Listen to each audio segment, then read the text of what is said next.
Dan untuk mengetahui bagaimana perhelatan High Level Forum on Multi-Stakeholder Partnership, kita telah terhubung bersama jurnalis CNBC Indonesia, Sherliana Salsabila.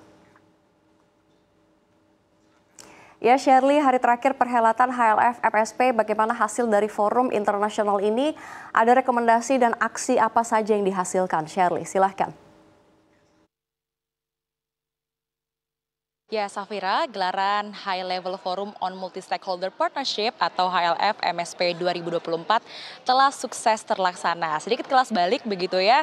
Acara ini atau forum ini dibuka dengan Joint Leader Session yang dibuka atau dipimpin oleh Presiden Joko Widodo dan dihadiri oleh 7 kepala negara, yakni 6 negara-negara Afrika dan 1 Timor Leste. Lalu di hari kedua dilanjut dengan High Level Plenary Session dan di hari ketiga ditutup dengan 12 Parallel Session. Dan kalau kita berbicara mengenai kesepakatan apa saja yang telah dibuat Indonesia adalah dengan negara-negara SSTC atau South-South Triangular Corporation ini.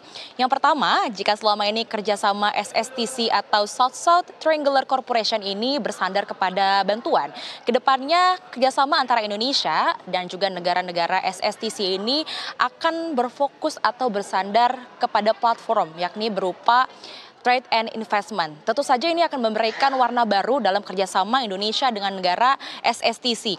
Indonesia juga telah melakukan berbagai bilateral meeting untuk mempercepat, untuk mengkatalisasi upaya perubahan platform yang sebelumnya berupa bantuan, lalu sekarang berubah dan kedepannya ini akan berupa platform yakni trade and investment dan di dalam kerjasamanya. Dan dari kesepakatan tersebut juga terdapat tantangan. Nah, di sini sebagai tindak lanjut untuk mengatasi tantangan tersebut, Indonesia sudah berkolaborasi dengan negara-negara SSTC atau negara selatan-selatan dan juga triangular untuk sama-sama merumuskan atau menyusun rumusan-rumusan penghindaran, yakni yang pertama adalah penghindaran dari double tax dalam trade and investment, lalu menata kembali Global Blended Finance Alliance.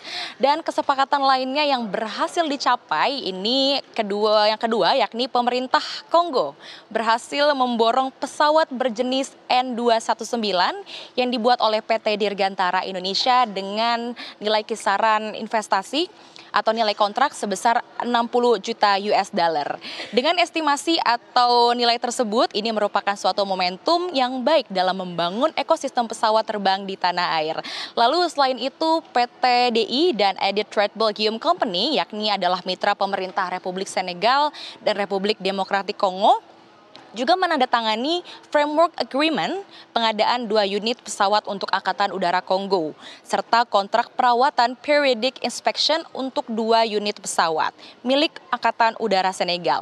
Nah, kalau kita berbicara kembali terkait dengan apa saja sih yang di-highlight dalam 3 hari di forum ini, di High Level Forum on Multi-Stakeholder Partnership ini, dari yang kami rangkum dan juga kami simak selama 3 hari ini ada beberapa poin yang ditekankan, yakni yang pertama, pentingnya terobosan baru yang inovatif. Ini adalah untuk sebagai langkah awal untuk memberikan mutual benefit, tidak hanya benefitnya untuk satu arah, namun untuk 2 arah.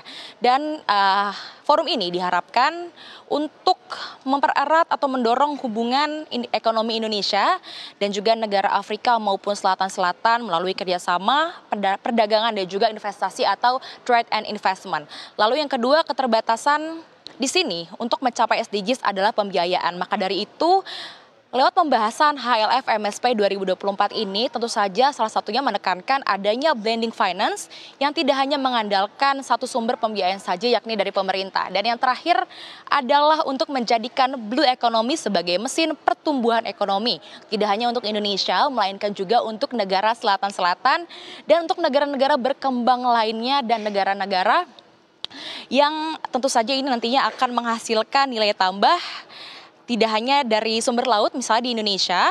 Kalau bisa kita lihat contoh juga, misalnya di sini teripang untuk dijadikan kolagen begitu.